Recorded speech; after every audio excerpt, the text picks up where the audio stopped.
Budgeting के बहुत सारे थंब रूल्स होते हैं। मैं आपको बताऊंगा कि डिपेंडिंग ऑन आपका बिजनेस किस स्टेज के अंदर है, किस स्टेट के अंदर है, ये बजटिंग के जो है ना थंब रूल्स आपके लिए अलग अलग हो सकते हैं।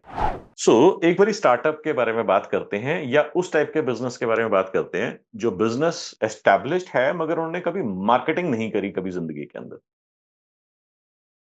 ऐसे भी तो हो सकते हैं ना बिजनेसेस हो कि मार्केटिंग करी नहीं पहले कभी लाइफ में। तो उनके लिए कैसे हम इस चीज को डिस्कस करें, ऐसे कैलकुलेशंस करें कि बजट क्या होना चाहिए।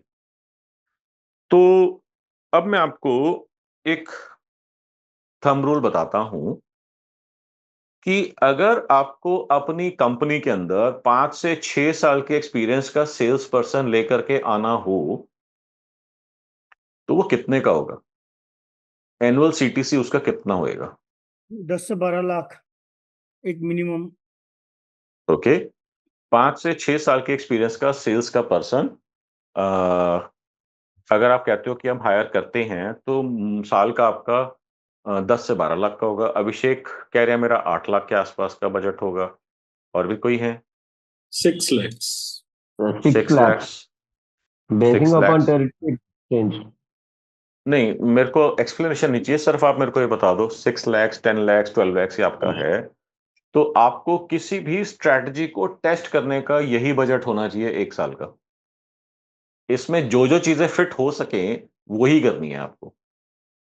सिर्फ टेस्ट करने के लिए मैं बात कर रहा हूं, सिर्फ टेस्टिंग के पर्पज से बात कर रहा हूं मैं। आप जस्ट इसको ये देखो कि आपने जो है एक एक्सपीरियंस पर्सन अगर आपने मार्केटिंग टीम के अंदर लेकर के आए तो उसको आप सैलरी दोगे। अगर आप 2 4 6 महीने देखते हो कि यार काम बहुत बढ़िया कर रहा है यार, इसने इतने कस्टमर और ले आया, इतना रिजल्ट ले आया, इतना सेल इसने और बढ़ा दी, तो आप 3 4 5 महीने होते होते उसकी सैलरी बढ़ाना चाहोगे, उसको ज्यादा फैसिलिटेट करना चाहोगे, उसके साथ टीम नई ऐड करना चाहोगे, उसको अपनी personal EA, personal team, personal CRM company team वगैरह देना चाहोगे। क्यों? क्योंकि वो बहुत अच्छा परफॉर्म कर रहा है। आप चाहोगे कि बाकी सारी चीजों से इसका ध्यान हटा के सिर्फ एक चीज पे फोकस करवा दूं, न्यू बिजनेस के ऊपर।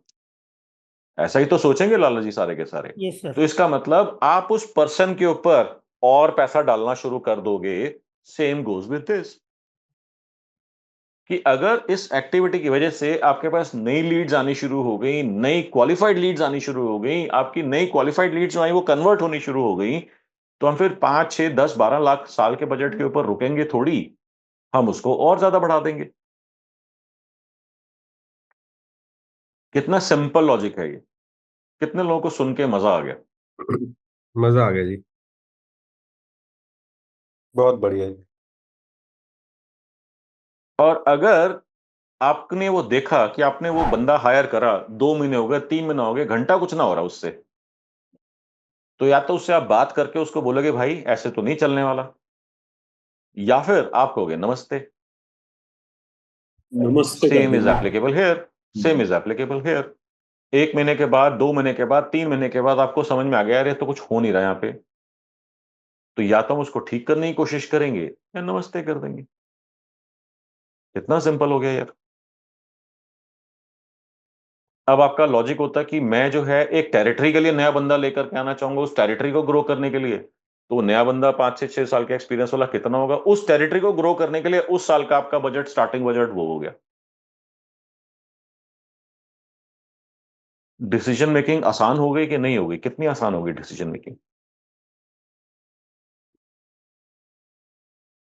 अरे बोलो, हाँ ना, नॉनसेंस कुछ तो बोलो। Correct correct correct correct. Yes, yes, sir.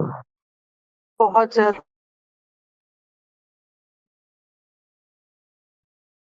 बस इतनी ही सिंपल है मार्केटिंग, इतनी ही सिंपल है मार्केटिंग।